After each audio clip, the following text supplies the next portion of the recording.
Kjo periudhë e bukur e vitit nuk është gjithmonë aq e favorshme për shëndetin e zemrës. Sipas të dhënave të shoqatës amerikane të kardiologjisë, në Shtetet e Bashkuara regjistrohen më shumë raste infarkti në periudhën nga Krishtlindjet deri në vitin e ri, krahasuar me çdo periudhë tjetër të vitit. Duke u nisur nga ky fakt, jepen disa këshilla të rëndësishme për festat. Siç thekson edhe presidenti i shoqatës, ditët festive shoqërohen shpesh me stres dhe shqetësime, ndryshojnë rutinën e përditshme, rritet konsumi i ushqimit dhe alkoolit, zvoglohet aktiviteti fizik dhe pushimi. Gjithashtu shumë persona priren të injorojnë sinjalet paralajmëruese të trupit, duke menduar se do të merren me to pas festave. Me disa hapa të thjesht parandalues, zemra mund të mbrohet dhe festat të shijohen në mënyrën më të sigurt. Mjeku kardiolog Luter Nuraj thekson se nuk duhet të abuzohet me ushqimin. Ai thotë se personat sidomos me risk duhet të kufizohen nga të ngrënët e të ngrihen nga tavolina të pangopur. Kujdes duhet bërë edhe me alkoolin.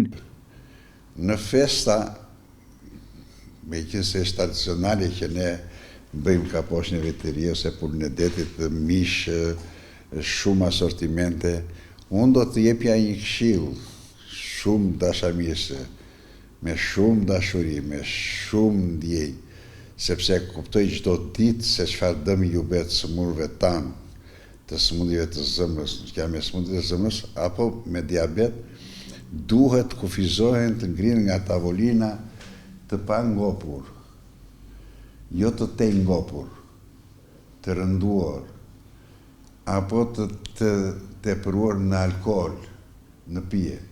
Për arsye sepse ata sidomos që janë me diabet, që u rritet shumë sheqeri në gjak, sepse mjekimin që marrin të përditshëm nuk e dominon dot atë sasi që ata marrin, dhe kuptohet që këto ka përfundime fatale, siç na ka ndodhur kemi pa, sidomos të sëmurët që janë me sëmundje direkt të zemrës, me para infarkte të kaluara apo infarkte të kaluara, me bypasse apo me zmadhim zemre e shumë probleme, apo me çrregullime të ritmit të raurave.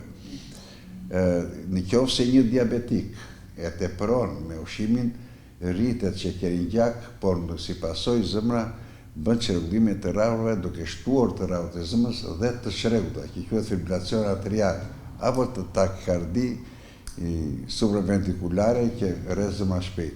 Këto të çojnë në vdekje të menjëhershme, nëse janë të pakontrolluara dhe të tepruara në abuzim në ushqim.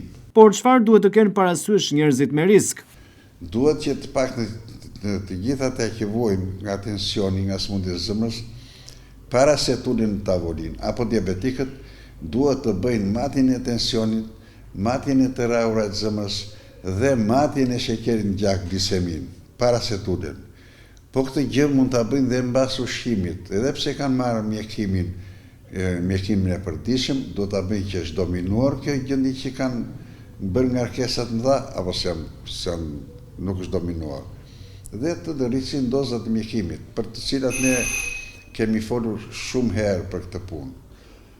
Unë kam vërtetur që shumë pacientët tanë nuk janë të rregull këto dhe kam parë njëkohësisht dhe pasojat, sepse kemi kaq vite në profesion, kam parë dhe pasojat janë shumë fatale. Prandaj këto këshillat të ngrihen dhe një po them nga tavolina të pangopur, të parënduar, pa ngrënë gjitha sasinë e pjatave që shtrohet atje dhe pa pirë shumë alkool.